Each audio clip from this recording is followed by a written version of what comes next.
नमस्कार दोस्तों, राधे राधे। जैसा कि सुबह करने के बाद है ना, फ्रेशनअप वगैरह डेली का रूटीन करने के बाद हम सूर्य भगवान को अर्घ देने के लिए आए। पूजा वूजा की, ब्रेकफास्ट किया, क्योंकि कल नाइट को मुझे कॉल आ गया था गोहद थाने से, तो मुझे वेरिफिकेशन के लिए आना है। तो मैंने जल्दी से अपनी बाइक उठाई और मैं निकल कर जैसे मैं निकला घर से।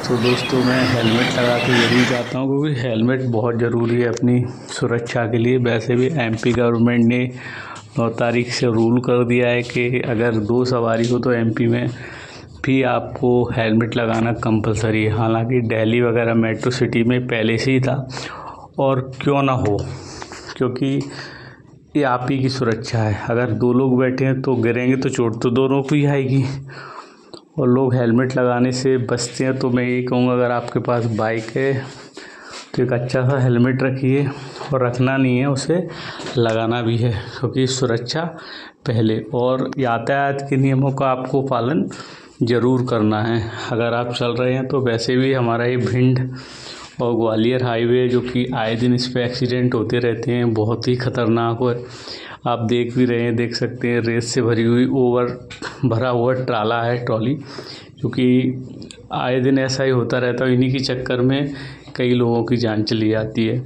और गाड़ी चलाते समय सबसे मेन चीज़ आपको ध्यान ये रखना है कि बिल्कुल आराम से चलाना है, स्लोली। कोई जल्दबाजी नहीं करना है। ज़्यादा से ज़्यादा 15-20 मिनट का अंतर आता है 1 घंटे में, ज़्यादा फ़र्क नहीं पड़ता है, आराम से। तो हम भी अपनी गाड़ी को बड़े प्यार से, फिर हम गोहद पहुँचे। सबसे पहले हमने एटीएम की तरफ रुख किया, क्योंकि हमारी जेब थोड़ी ठंडी थी, तो हमने कहा कुछ गर्म कर लिया जाए। फिर वहाँ से निकलते ये हमारा गाय और बछड़ा चौराहा है, यहाँ से हमारे गांव के लिए भी रास्ता है, लेकिन हमको जाना थाना जाके हमें पता चला कि भैया, उससे पहले हम आपको बता दूँ, ये हमारे बैसली जो नदी है उसका डैम है, क्योंकि उसमें इतना पानी अभी भी ओवरफ्लो हो रहा है, और बरसात में तो बहुत भयंकर होता है ओवरफ्लो। उसके बाद पता चला कि भैया आज गुरु नानक जयंती थी, तो छुट्टी थी, तो कुछ डॉक्यूमेंट चाहिए थे, जैसे कि एक चरित्र कैरेक्टर सर्टिफिकेट, चरित्र प्रमाण पत्र, और दूसरा एफिडेविट चाहिए था। तो छुट्टी होने के कारण वो डॉक्यूमेंट नहीं, तो हमने सोचा चलो गांव ही चलते हैं।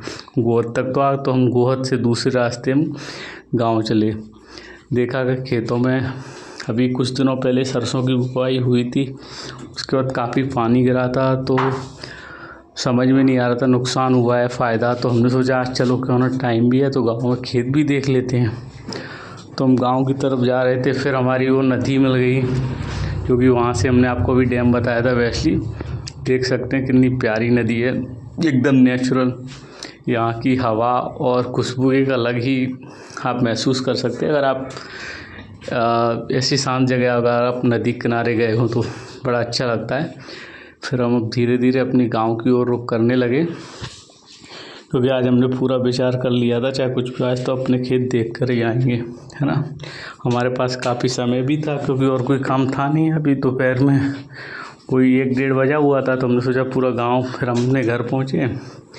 घर पहुंचने के बाद हमने सुनील भाई से बोला, भाई फिर यूँ तो चलते। फिर हम खेतों में पहुँचे खेत देखने के लिए।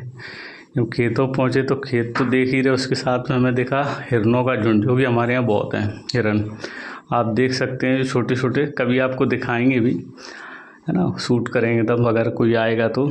एक बार तो हमारे पास बहुत छोटा सा बच्चा भी आया था। अब आप देख सकते हैं सरसों के इतना पानी गिरा है कि देख सकते हो सरसों के जो पेड़ है, तो इसके नीचे ग्रीन एक मतलब काई लग गई है, इतना पानी भरा हुआ, लेकिन फिर भी पेड़ सुरक्षित हैं, अच्छे हैं। फसल ऑल ओवर ये कह सकते हैं बहुत अच्छी है।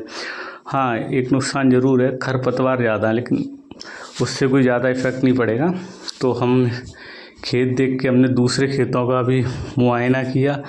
फिर हम नेक्स्ट खेत की ओर चल दिए, है ना।